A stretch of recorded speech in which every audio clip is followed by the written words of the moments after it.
ila dhagaysta Maxamed Siyaad Barre markuu madaxweynaha noqday asagoo ka hadlaya qoyskiisa iyo sidoo iyo ilmihiisa. maadaama shaqo fara badan oo culusi ay dusha ka saaran tahay maanta waqti kugu filan miyaad u haysataa caruurtaada iyo xaaskaaga?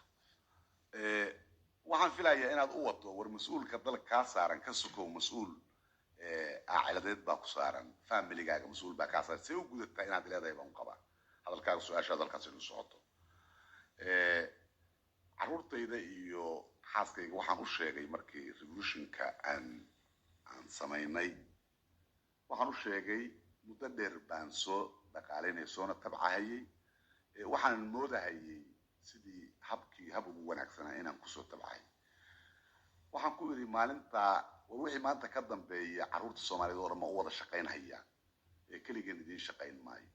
مركا وحي أدي جنبها أنتين إذا لا ديار بنا لكن راجعين نسقف في اللاتان مركا يقبضوا بشي لو قربان تجا حدي كرنا أو هوشي جدا ومتجو لكن صورته إنه حوي عروض الصومالي دور أنا وشقيه وقصتي يدعنا كشقين هيا iyaguna waxay ka mid yihiin carruurta Soomaalida aanu shaqaynayo mar badan oo adeed danahooda oo la kayga ah khaaska ah shakhsiga ah aan adeed wixii talaa iyo wixii taageera aan taageerana waa jiraan laakiin waajibka iga saaran iyaga iyo kan wadanka iga saaran ilmaha Soomaalida iga wada saaran waxaan fadli yeelaa midka iga saaran dadka iyo ilmaha Soomaalida. Mr. President intii wataas madaxweynaha Soomaaliya u baahantay oo madaxweynaha dal u baahan yahay waa kaasa inuu uga fakaro caruurtiisa kaliya inuusan uga fakarin guri u dhis lacag u aruuri meel fiican geey wadan waxbarasho la geey meel caafimaad la geey habaashaalaan hadal xiisaan lacagta wadanka isaga raaxaystaan no madaxweynaha saxda loo baahan waa sidaan kale Maxamed Siyaad Barre ilmihiisu iskuulka caruurtii galayeen dadku caadiga ay galaan dhiganayeen waxa dadka caadiga ay cunaan qaadan ay cunayeen guriyo uma tabcin lacag uma tabcin uma aruurin meel uma dhigin dadka caadiga ay kamid ahaayeen dadka iskalama weynayn kuma takrifali jirin wadanka iyo dhaqaalihiisa marka wuxuu wadanka u qabtay oo waxbarasho firiya caafimaad horumar dhismo waxbarasho meel heer sare laga gaaray ciidanka dhiskooda wadanka geli wax walba geli waxa uu Maxamed Siyaad Barre ama hala nacbaado ama hala jeclaado wixii uu qabtay uma wadanka wali lagu noolyahay eraboorada u dhisay jidadka u dhisay magaalooyinka u dhisay waqooyi iyo koonfur siba waqooyi Hargeysa Berbera jidadka wadamada waxa uu dhisay eerbooradii waxa dhisay un baa la isticmaala wali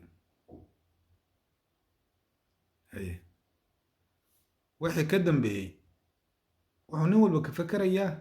caruurtaada lacagsi guriyo u dhis madaxtinimo u diyaari wadanka ayuu ka fakarayay dadka iyo dalka ayuu ka fakarayay laakiin waa lagu maarag jisaar waa lagu jisaaray inkaana dhacday qofku qalad uu ka dhici karo bilaadan waxa laga yaabaa inuu meelo ka qaldamay laakiin waxa ka daran waxa uu sameeyay waxa ka daran wixii asaga ka dambeeyay